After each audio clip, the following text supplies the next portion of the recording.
கள்ளக்குறிச்சி மாவட்டம் மாதவச்சேரி கிராமத்தில் கடந்த 18ஆம் தேதி உயிரிழந்தவரின் உடல் மீண்டும் தோண்டி எடுக்கப்பட்டு பிரேத பரிசோதனையானது தற்பொழுது நடைபெற்று வருகிறது. கூடுதல் விவரங்களோடு இணைகிறார் செய்தியாளர் ஸ்ரீ பாலாஜி. வணக்கம் ஸ்ரீ பாலாஜி. மீண்டும் இந்த உடல் தோண்டி எடுக்கப்பட்டு பிரேத பரிசோதனை நடத்த என்ன காரணம்? இந்த சம்பவத்தினுடைய முழு பின்னணி என்ன? அதாவது கள்ளக்குறிச்சி மாவட்டத்தில் 55க்கும் மேற்பட்டோர் விஷசாராயம் அருந்தி உயிரிழந்த நிலையில் கடந்த 18ஆம் தேதி கள்ளக்குறிச்சி மாவட்டம் மாதவச்சேரி கிராமத்தைச் சேர்ந்த ஜெயமுருகன் மற்றும் இளையராஜா இருவரும் விஷசாராயம் அருந்தி உயிரிழந்த நிலையில் பிரேத பரிசோதனைக்கு பயந்து இவர்கள் இருவரும் முதலாகவே உயிரிழந்த நிலையில் பிரேத பரிசோதனைக்கு பயந்து அவர்களது உறவினர்கள் வெளியில் சொல்லாமல் தங்களது வீட்டிற்கு எடுத்து வந்து தங்கள் உறவினர் முறைப்படி இளையராஜாவை எரித்தும் ஜெயமுருகன் சடலத்தை புதைத்தும் தங்களது ஈமச் சடங்கை முடித்துவிட்டனர்.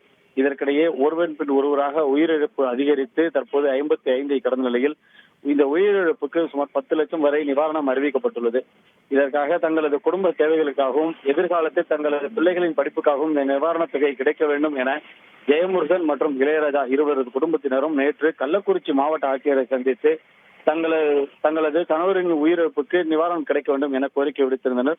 இதனைத் தொடர்ந்து இளையராஜாவின் சடலம் ஏற்கனவே எரிக்கப்பட்ட நிலையில் ஜெயமுருகனின் சடலத்தை தோண்டி எடுத்து பிரேத பரிசோதனை செய்ய மாவட்ட ஆட்சியர் உத்தரவளித்திருந்தார்.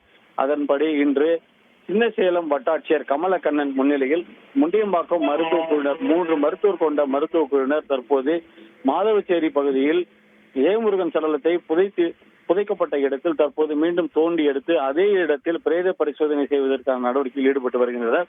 இந்த பிரேத பரிசோதனையின் அறிக்கை கிடைக்கும் பட்சத்தில் அதில் மெத்தனால் கலந்து விஷசாராயம் அருந்திதான் அவர்கள் உயிரிழந்திருக்கிறார்கள் என்பது உறுதியாகும் பட்சத்தில் இவர்களுக்கு நிவாரணம் கிடைக்க வழிவகை செய்யப்படும் என மாவட்ட ஆட்சியர் தெரிவித்துள்ளதாக கூறப்படுகிறது. நன்றி ஸ்ரீ பாலாஜி, உங்களுடைய தகவல்களுக்கு. செய்திகளை உடனுக்குடன் தெரிந்து கொள்ள உடனே சப்ஸ்கிரைப் பண்ணுங்க.